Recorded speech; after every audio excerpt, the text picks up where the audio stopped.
Good morning, everyone. Hope y'all are having a fantastic start to your week. Welcome back to yet another episode of Coffee Break. We got a lot of fun stuff this week. Got a lot of releases. We have a release basically every day. So while we wait for people to roll in, I just realized my phone camera's in the shot on YouTube. Oh well. While we wait for people to roll in, I'll go over all of the releases this week. And even let you in on a little something that no one else knows about yet. So let me actually, I think I have pretty much all the releases on my desk except for one or two. So let me just roll through these on my desk because these are what's happening kind of either yesterday, today, and then I'll tell you what's happening the rest of the week. So super stoked for this. So first off, yesterday we had the brand new Westside Disc Tide drop. So this is Matty O's signature disc, I do believe, overstable 12-speed. This is probably the best feeling Westside driver I've ever felt. It feels like it's going to be nice and overstable, which Westside a lot of times actually has trouble with that. A lot of their discs that claim they're overstable actually aren't, whereas this one, it feels like it's going to be. It feels great in the hand. So the Tide, that just dropped yesterday, so if you want to check that out, it's already live over on the site. Dropping, I believe this is today at 12, if I'm not mistaken, is this year's Nate Sexton Firebirds. So these should be Champ Glow Halo, if I'm not mistaken. So this is this edition of the Nate Sexton Firebird. I believe these dropped today at 12. These feel great. Typically, these Sexton Firebirds are a little bit less stable than your typical Firebird, and the Nate Sexton ones always have a huge following. So really excited for these to drop. Very great. Always exciting day when Sexton Firebirds are in. I actually remember back when we first opened Foundation, there was a point in time where Sexton Firebirds I don't think were available through retailers. Either that or we didn't understand that you had to be like, there's like Innova retailer, and then there's like the Innova, not factory store. I don't know what they call it. It might be factory store. And that's how you have to be a vendor of to like vend Tour Series. So anyways, Sexton Firebirds. And then tonight at 6, I believe, we have the Ledgestone Wave 2, which I think they're technically calling Season 2. So I'll run through. I got one of every Ledgestone disc we're dropping tonight. So I'll run through these super quick for you and then tell you about the rest of the stuff. So first off, we have a Jawbreaker Z Flex drone. So the Ledgestone Edition Jawbreaker Z Flex drone. The drone's a really overstable 5-speed. Next, we got an ESP Jawbreaker Surge, it looks like. ESP, or it might be ESP Sparkle, actually, is what it looks like. Surge. So the Surge is a somewhat overstable 11-speed, really comfortable in the hand, very, very underrated. I think it's a discontinued or out of production mold, if I'm not mistaken, but they tend to bring them back for Ledgestone. Used to have Chandler Fry's signature Tour Series ones, always got brought back, but we have those. Next, we have the sick 3-foil Passion. I think this is just ESP Passion, if I'm not mistaken, but sick stamp on this 3-foil. These are insane. Again, Ledgestone all drops tonight. And then we have a TI Swirl Sparkle Buzz. So TI Sparkle Buzz. You can see the sparkles in here. Very cool stuff. You can kind of see the sparkles a little better on the bottom, but TI Swirl Sparkle Buzz. These have a ghost stamp on that. I'm really excited for this one. This one's electric. We have the Crystal Glow Flex Zone OS with a really fun, like, cow cooking meat stamp on there. So these are really fun. That's a fun stamp. I might end up putting this one in my bag. But Zone OS. Then we have that same TI Sparkle Swirl Nuke here. We have a Z Sparkle, it looks like. Now, some of these actually I think are Glow Sparkle. I don't know if this is the one. Some of them are, though. But this is a cool two foil stamped Fierce. Ledgestone Fierce. We've got the Rubber Blend Swirl, it feels like, Zone, which is crazy. I haven't seen Rubber Blend Swirl before, so that's pretty sick. Then we have a CT Jawbreaker Swarm. These are going to be sick. CT Jawbreaker Swarm, really cool stamp on that. Next down the line, we have a Z Glow Chally SS. Good old Chally SS if you're looking for a straight throwing putter. Looks like we have a ESP Glow Heat. I'm going to guess it's ESP Glow Heat. Really fun stamp on those. And then last but not least, we have a 6 stamp on this ESP like shimmer type onyx. So I don't know the technical plastic name on a lot of these, but really, really cool stamps. So that's all Ledgestone. That drops tonight at, I believe, either 6 or 7. And then Surge is pretty much like the drive, right? Brinson said the Surge should be a little bit more overstable than the drive. Later this week, on Thursday, we have the new Royal Line Sweep from Latitude 64, which is kind of like a Thunderbird in Royal Line, which is going to be sick. And we have the Castaplast Tour Series, which I believe is going to be an Alva, a Lots, a Stahl, and a Rico X dropping on Thursday. And then Friday, we have a restock on the Connor Shaman, the Trevor Cash, and the Birdie Hunter MD3. All of those drop Friday. But what's super exciting, and I thought I had one to show you, but Trevor has it on his bag, and Trevor's bag is not at work. So therefore, I don't have it here to show you, but I can tell you about it. This has been a project that's been going on behind the scenes for, I think, before Black Friday. So legitimately 6 or 7 months at this point behind the scenes, working through the details and getting all this stuff, getting all the details and everything worked out. But it drops with tomorrow's video. So tomorrow's video and this product drop together. So we're super excited about this collaboration.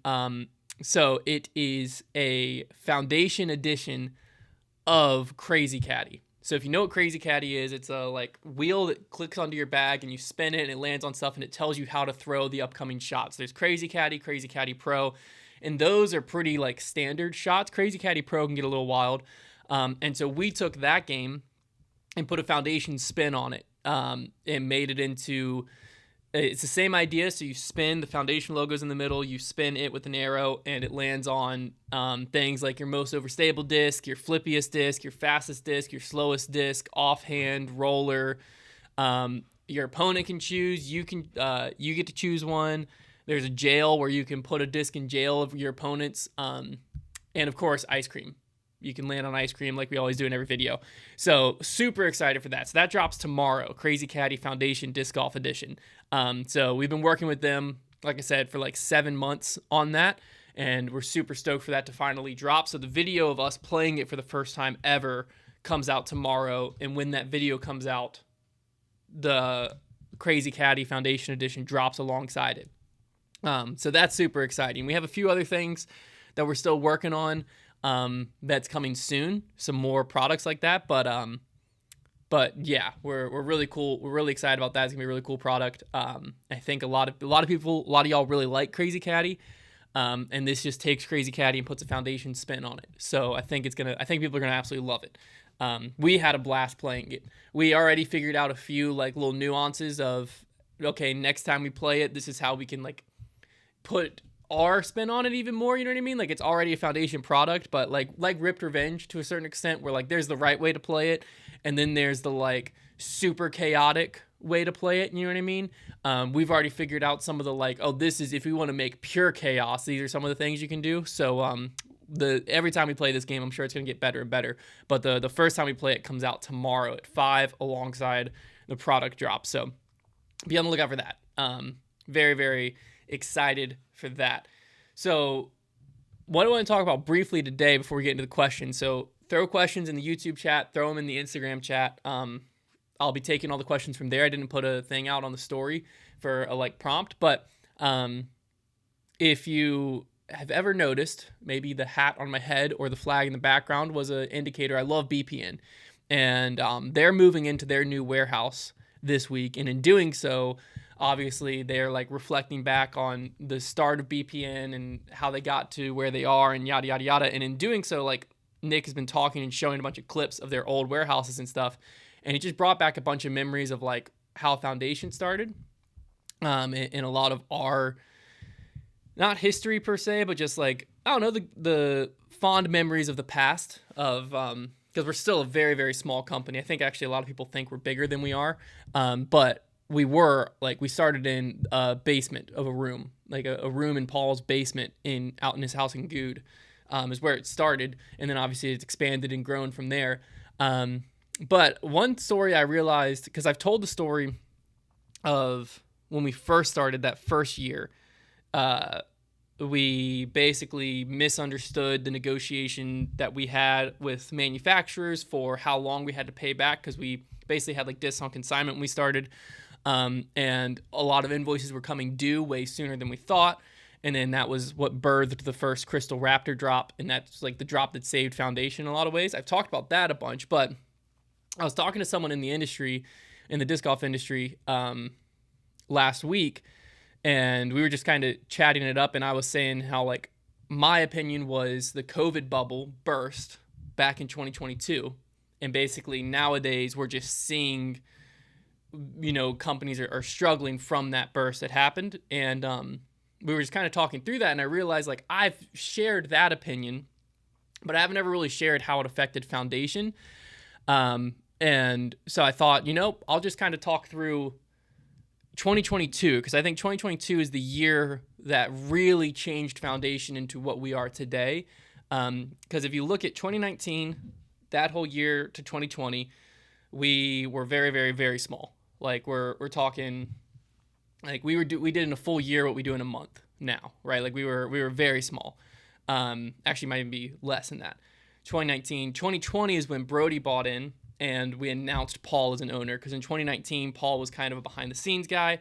And he obviously had ties to Foundation, and we advertised him almost as a sponsored player, so people understood, like, he was promoting a site that he was tied to, but he wasn't a public facing owner yet until 2020. And that was when Brody bought in, Paul announced, and obviously then Foundation kind of took off, especially on the social media side and such.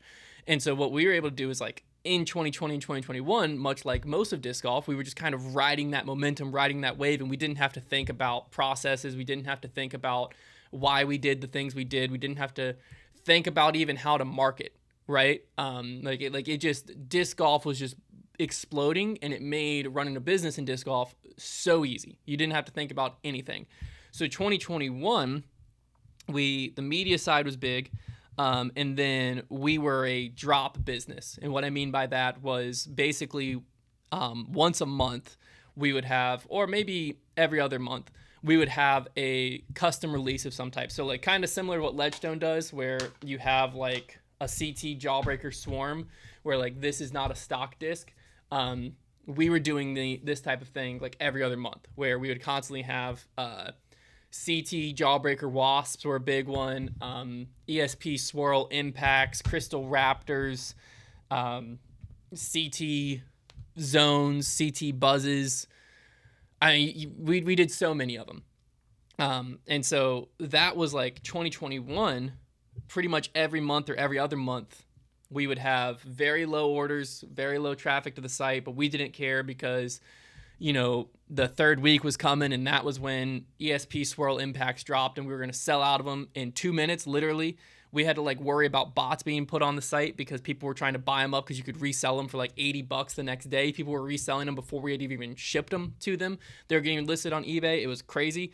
And so you would just have this huge spike. We would come in Monday through Wednesday of the next week. I'd bring in day laborers, and we would crank out the orders because we'd have, maybe 1,500 orders or something from the weekend. We'd crank those out, and that was our, like, month's revenue, right? It was basically like that weekend plus some change. And that was 2021. And so it was like this huge spike, and then it'd chill out, and then huge spike and it'd chill out. And then at the end of 2021, going into 2022, all of that kind of dried up, where the limited edition, everyone was doing limited edition stuff. But the other thing that was happening behind the scenes was the manufacturers could not meet demand because the sport was absolutely booming while COVID was shutting down, or at least limiting manufacturers. So, like, people couldn't produce enough plastic for what was being consumed. And so, like, basically what would happen is people would go to the big boys, the big retailers. If stuff wasn't in stock there, they would come down to the next level, which is kind of where we lived. And if we had Onyxes, they'd buy Onyxes. But then if stuff were out of stock there, they'd go to the next level. So you didn't have to market, because it was basically just like, if you found a Onyx or a Malto or a Zeus or a Destroyer or whatever, if you found something in stock, we were mainly Discraft at that point, but so that's why most of my recollection is Discraft, but it was true across all brands. If you found whatever disc you were looking for in stock, you had to buy it, and sometimes you had to buy 2 or 3 because you didn't know when you were going to see it again.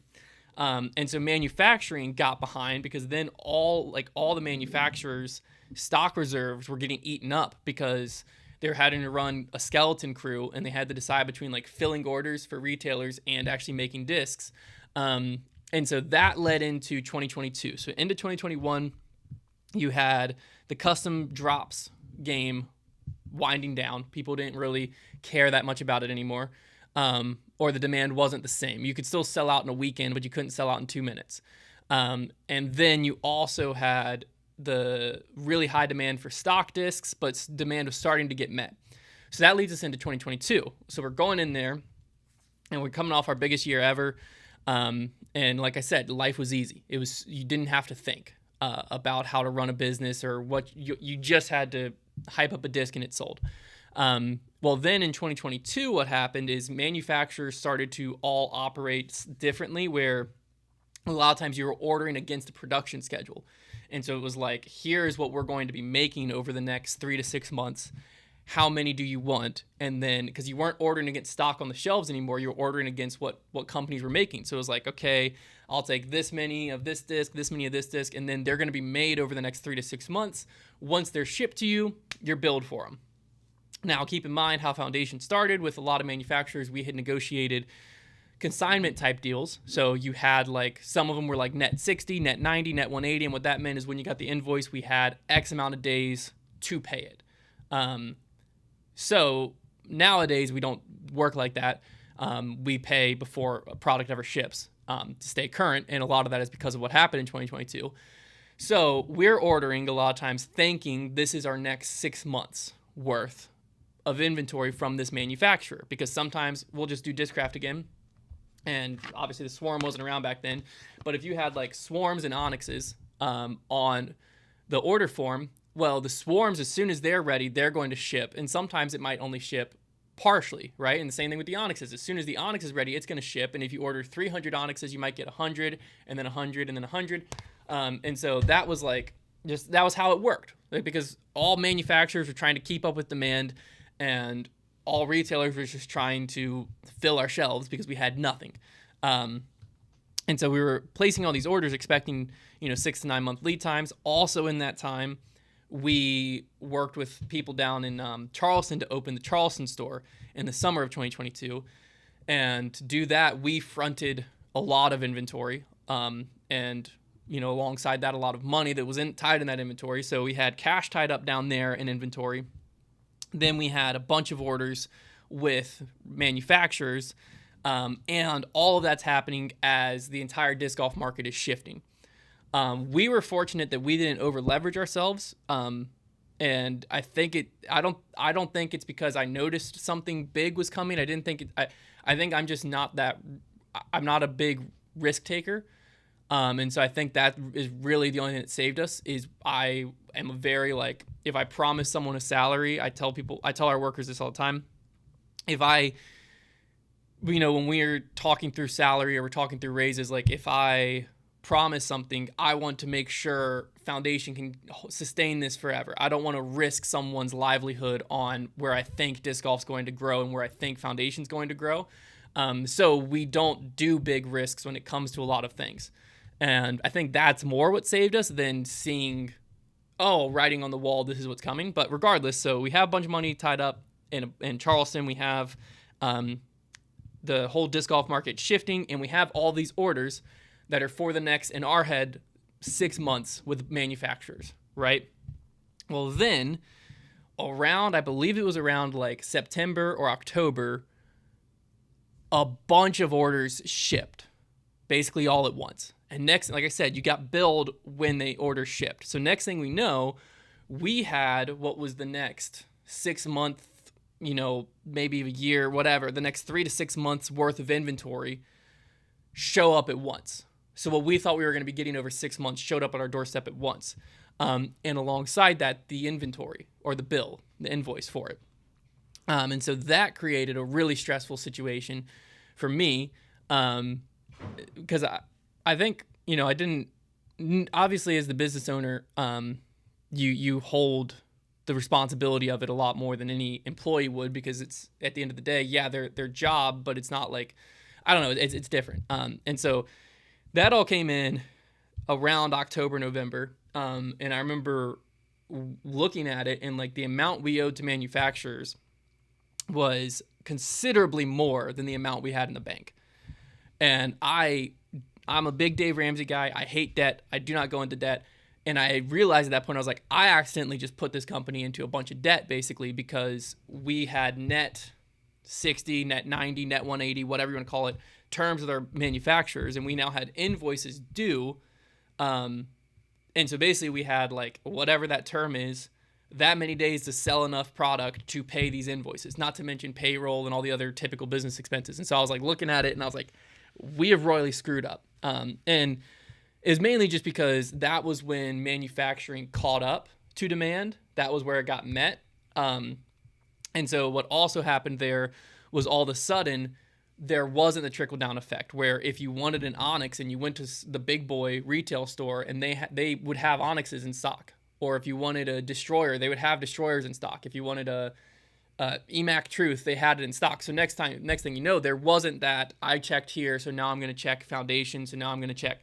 So you lost those. So all we had was our like true loyal fan base. So we also lost customers that we didn't realize that was why we were getting them. A lot of this perspective is in retrospect. I was not smart enough to figure that out going on right then. So what that led to was our shelves were more full than ever unintentionally. We had way more, because the other thing was we had placed orders for, we'll just use the Heist. Obviously this disc wasn't out back there, but like let's say the Heist was on, we were ordering it against what we thought was the production schedule. So if we had a production schedule from July that had Heists on them, we would order, expecting that order to arrive in like August or September. Well, then we got one in August that had Heist on them, so we're expecting that Heist order to ship like December.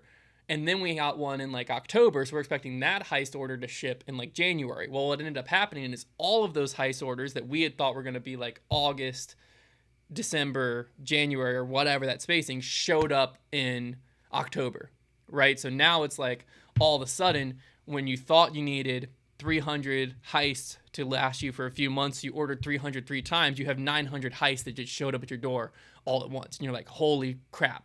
No one wants this many Heists. What are we going to do?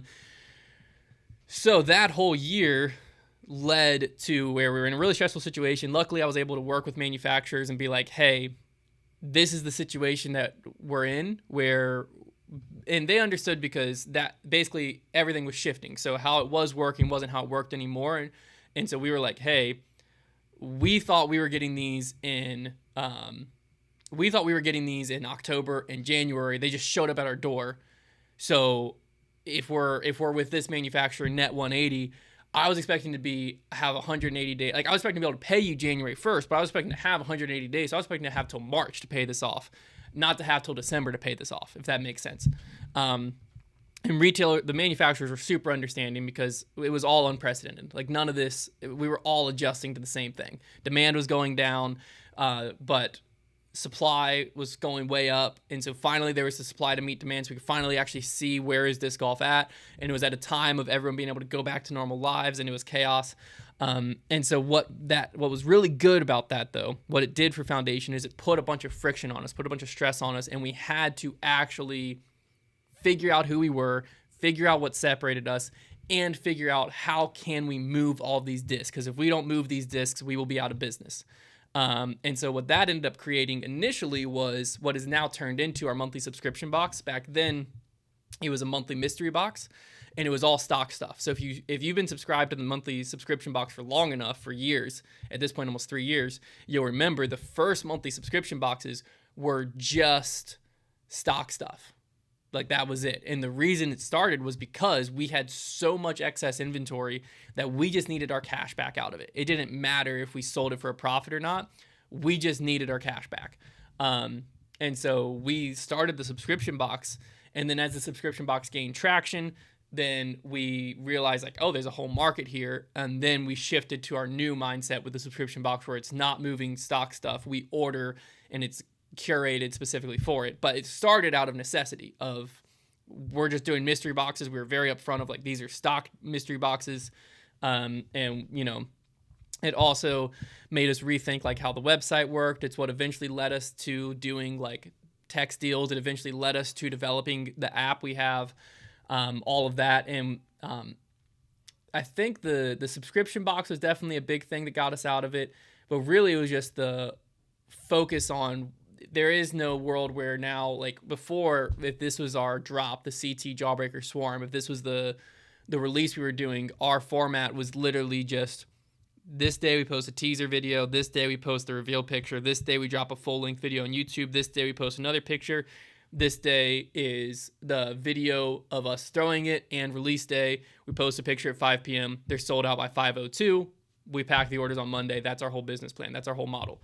That went out the window, and now we had to learn how to actually market, how to actually be like, have more reason to shop with us than just, oh, foundation, they're just another retailer. We had to find a reason to have a brand affinity and like all of that. And so it made us question a lot about who we are. And I vividly remember in, I think it was like November or December, I was really feeling the weight of all of it, because at that point I knew we were going to get out of it. I didn't know what was going to be left when we got out of it.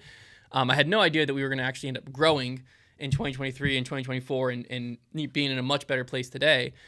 But 2022 was a really hard year, and I also like didn't want people to be operating within foundation from a place of fear. So I was telling basically no one, except for my wife. And I distinctly remember nights of like during that year when we were figuring all of it out, where I was like laying in bed almost in tears. My wife was like, "What is going on?" And I was like, I just feel so much like there are so many people whose livelihood is foundation.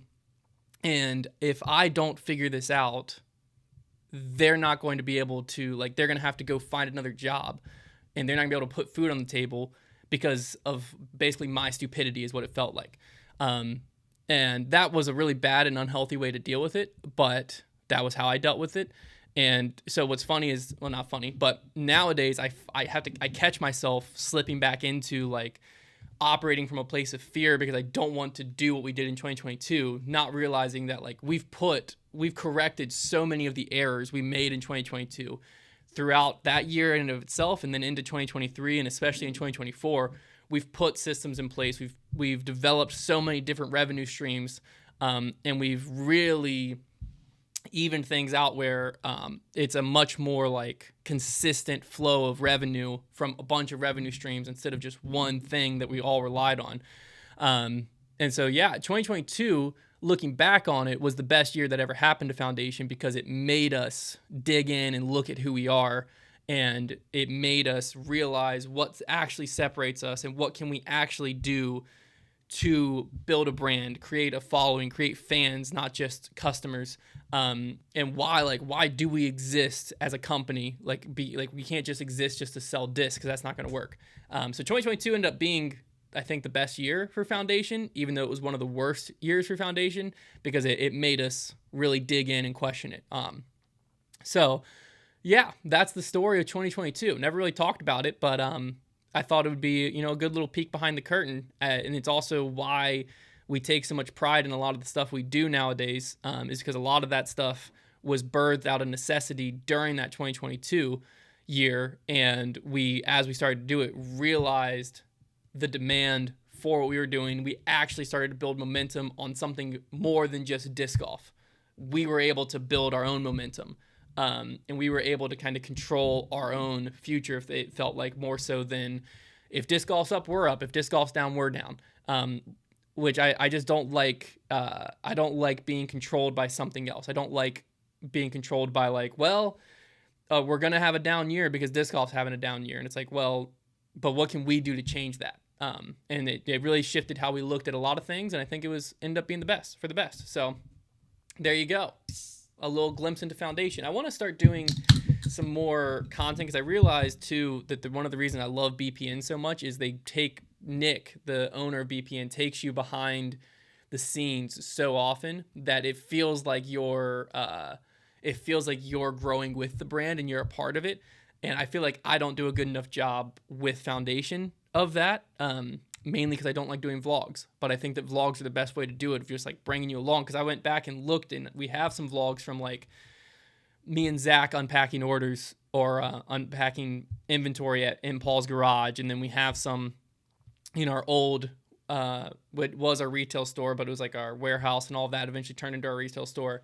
And then we have like our move-in vlog to here. And I feel like it's cool just to constantly be documenting that, so that years down the line, we can always look back and be like, wow, look at how we thought we had made it there.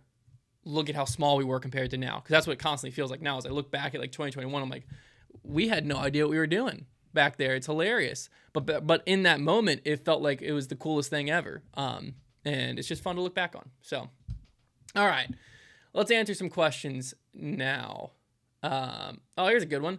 Speaking of developing as a business, Carter said, whatever happened to the traditional version of the Banter podcast? It was one of my favorites and I miss it. So the Banter started as a Patreon podcast, got really popular. People loved it. We took it off of Patreon and put it to the world, and people liked it, but it just never really grew.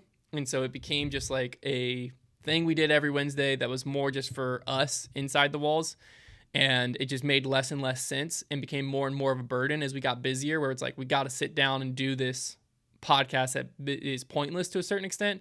And so eventually we switched it to a live stream, where it became like the live show for a little bit, hoping that would catch traction. It didn't. And now we've switched it to the Putting League. So Putting League Wednesday mornings basically came from the Banter. And the Putting League makes a lot more sense. It's still, you could argue, like the direct revenue it brings in comparison to all of us sitting down for an hour doesn't make sense, but the community around it and I think that as a whole, it's a net positive. So that's where the Banter turned into the Putting League. Just took a long journey to get there, if that makes sense. All right, let me get way current on Instagram.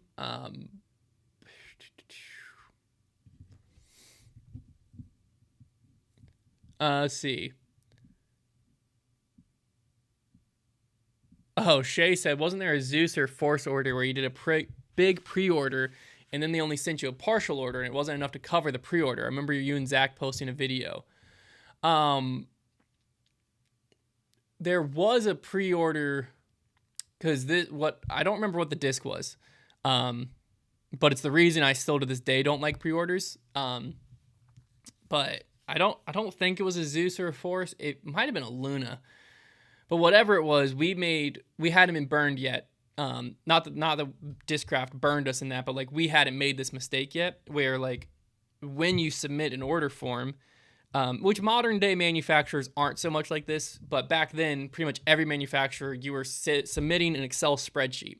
There's still a few that operate this way, but you're submitting an Excel spreadsheet. And so if they had, we'll use the swarm, if there was 5,000 total swarms made, and that's what they thought demand was going to be, and then they got the Excel spreadsheets in from all of the retailers, and there was 7,000 swarms ordered, well, they had to cut 2,000 swarms out. And that problem had never happened before to us. And so what was going on at that point was pre-orders were allowed, as they still are, much to I still don't like them, but pre-orders were allowed with pretty much every manufacturer back then. Now some don't like it, but so what you would do is you'd submit your order form. Let's just say it was on the Heist from Dynamic. So I'd submit my order form to Dynamic, and I'd say I want 250 Heists. You would get a response, got your order, and then we would, because you had to race the market, we would put what we just ordered on the site. So we ordered 250 Heists, we put 250 Heists on the site. In that era, those were sold basically immediately. So we had sold 250 Heists. Obviously the Heist hasn't even come out yet, so that wasn't the disc, but you get the picture. Well, then if that whole situation happened where you had 7,000 ordered, only 5,000 made, you're going to get cut. So let's say that instead of 250, we only got 200. Well, now we'd already sold 50 discs that we weren't getting in. And so that really sucked, because we had to like reach out to customers and refund them and tell them like, hey, we're sorry, blah, blah, blah, this is what happened. And so nowadays, if we do pre-orders, what we do is, if the Heist is the pre-order disc and we order 250, we'll only list like 150 or 175 or something like that, right, on the site for pre-order. That way, even if our order gets cut, it gives us a big barrier. So typically what happens, because there has been times where our order's been cut since, because that just is something, it happens. It gives us a good enough cushion that we still typically have some left over for drop day. Or if it gets cut, we've had it happen where it got cut within like 5, and we could reach out to the manufacturer and be like, hey, we pre-sold only this amount. Do you have 5 laying around anywhere that we can get? And typically they have them for like their own retail store or something, and you can negotiate with them and figure it out. So that's what saved us since then, but I still hate pre-orders. To me, the best drop model is the CT Jawbreaker Swarm is releasing on May 20th at 7 p.m. for everyone. And so we're going to ship. Some people are going to get theirs in on May 13th. Some people are going to get them in on May 17th. Some people are going to get them in on May 8th. But everyone's going to have them in hand by May, whatever date we set. And so you have them on hand. You can go throw them. You can promote them. It gives you time to get them up. And it drops, a little bit later than it probably would have. But there's no pre-orders. Everyone plays by the same game. That's what I think is the best. Very few companies, apparently manufacturers, agree with me because very few do it that way. But I think that's the best model. I think it just works. I don't know why a retailer would disagree. Maybe because if they want to be able to get their pre-order up before others, and that's their only competitive advantage. But if that's your competitive advantage, you're already screwed. You just haven't realized it yet. So, I don't know. Evan said, do you think Foundation would ever do something similar to MVP's Circuit Challenge with custom stamped discs/packs different from the monthly subscription to encourage beginner-friendly tournaments? I don't know if we would ever do something similar to that. A lot of companies do. Discraft has the Ace Race. Prodigy has the Par 2. MVP has the Circuit Challenge.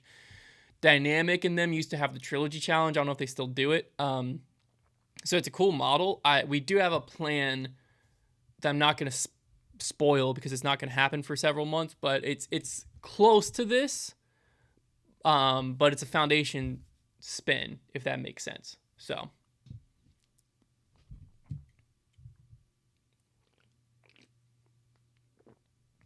ooh, this is a tough one. Hayden James said, job aside, if you could only play disc golf or golf for the rest of your life, which would you choose? Well, if it's just straight up and there's no like if it's basically just, it is what it is, I'm retired right now, then I would choose disc golf because you can play for free. And I think that's the big thing. Because like if I'm in my current circumstance, right, where I'm working, let's just say that my job happened to not be in disc golf, I don't really have time to play either. So in that circumstance, I'm probably choosing golf if that's the circumstance, only because like I'm going to play like once a month and my like best friends outside of work all play golf. So that's probably, but if it's like in this dream scenario, I have time to play it whenever I want and it's not free to play golf, but it is free to play disc golf, then I'm going to choose disc golf. I'm also better at disc golf. So, it's a little bit more enjoyable to go out there. Golf is like, it's exciting because I'm trying to get better at it.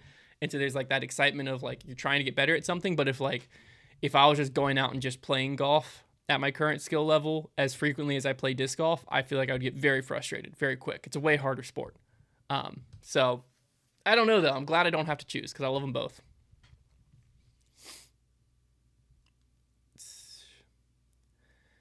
Hayden also said, any plans to dip your toes into regular golf merch? Probably if our golf channel gets bigger, which it's doing pretty well. We're very excited about the progress of that. If our golf channel grows, then yes. But we're not going to do like regular golf merch for disc golf because that just, people aren't wanting to play in polos that cost $90 on the disc golf course, which makes perfect sense because why would you? You could literally get these 4 Ledgestone discs for the price of 1 polo. And that's a Ledgestone disc. That's not even a stock disc. You get probably 5 stock discs for the price of 1 polo. So, yeah. Anyways.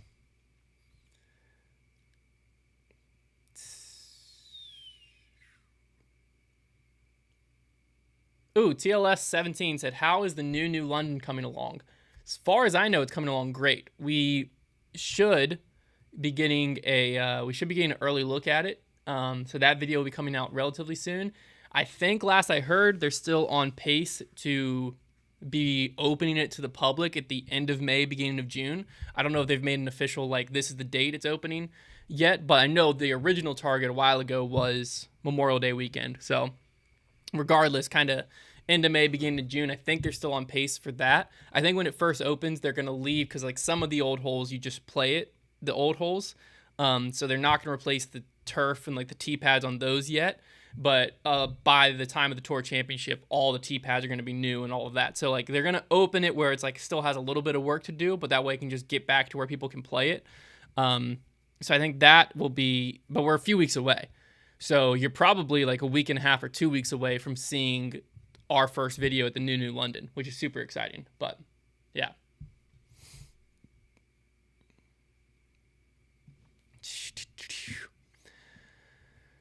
Let's see. Oh, here's a good question. Matthew said, I know you always say that Atlas, you eliminated the unnecessary things. What are some of the things that you have eliminated from the bag that other companies have on their bag? So I think one of the big things for the Atlas base bag is we took out a lot of the structure. Because it has, what we discovered is if you take the bag and you have the right structure at the bottom, and you put, because V1 we failed on this, but by V4 I think we've done a pretty good job at it. If you we worked with our bag manufacturer to put enough structure in the bottom to help it stand up, and then enough structure right in the front panel to help the top part stand up, then the discs, if you have the bag full, actually serve as the necessary structure. So what that does is it greatly eliminates waste, or weight, also waste, but greatly eliminates weight and also reduces shipping costs, both to us and to you. So therefore, that is actually where we can make up, because the bag is so much lighter and it can fold completely down. It makes it cheaper to ship. We can ship them in, like, basically poly mailers, both to us and to y'all. And so it makes it way cheaper to ship to us and to ship to y'all. So we pass that savings along to you. It also makes the bag a lot lighter than a lot of competitors, which obviously reduces fatigue. I think is great. A big one there. Some of the other things we cut down for this bag is it's supposed to kind of serve as that, like, hybrid bag where it's not a beginner bag, but it's not a full, like, touring pro bag. So the bag's just in general smaller.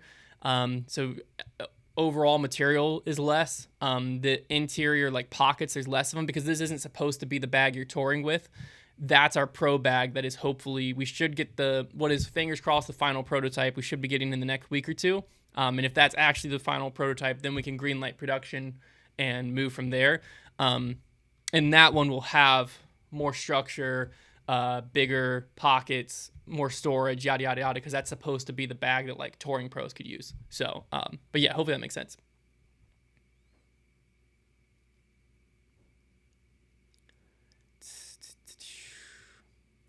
What's my energy drink of choice? Just coffee. That's it.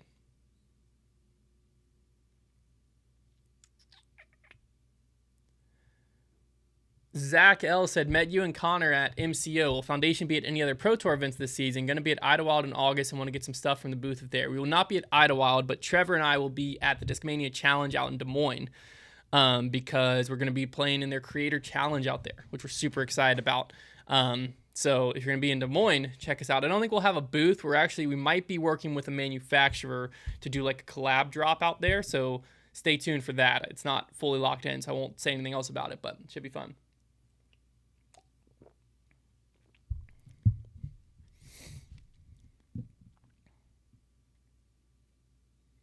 Adam said, I'm still waiting on a directory for the Foundation tag I got a year ago. That's a great point. I got mine on my desk for $3.99.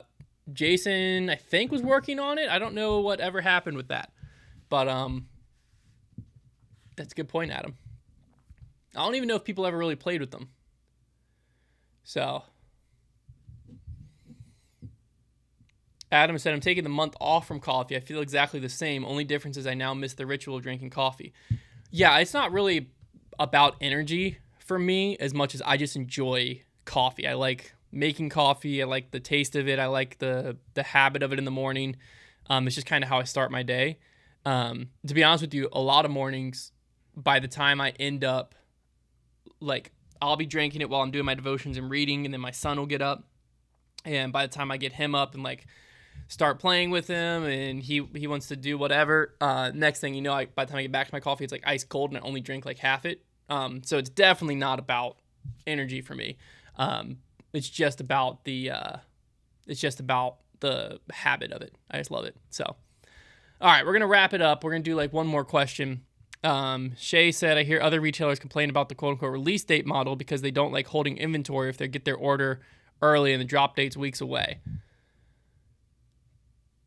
I don't know. Cause to me, I disagree with that take. I understand it. I think that, I get where it can cause a cash flow issue to a certain extent, especially if you're tight on cash. But to me, why I prefer it is it allows us to actually market it, so it makes the release date go way better. So if we get them in hand 2 weeks early, we will sell more.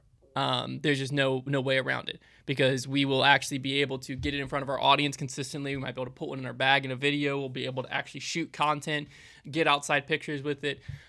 We can actually promote the drop.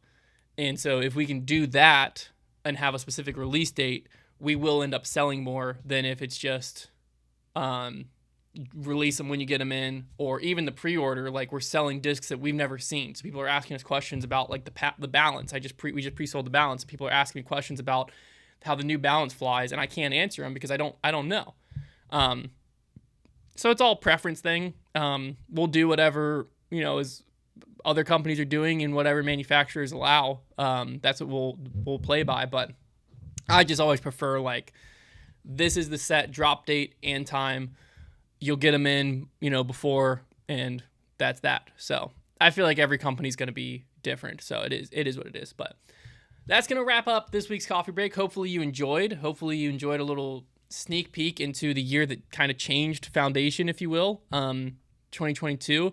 I'm still learning a lot. The more I look back at that year and what we, what came from it, what we grew out of it. And I think that's really the year that shaped foundation in a lot of ways. And so I'm very grateful for it. I'm very thankful for it, but obviously it was, a tough year. So I think that was a really good growing experience and learning experience though. It's crazy that was now 3 years ago.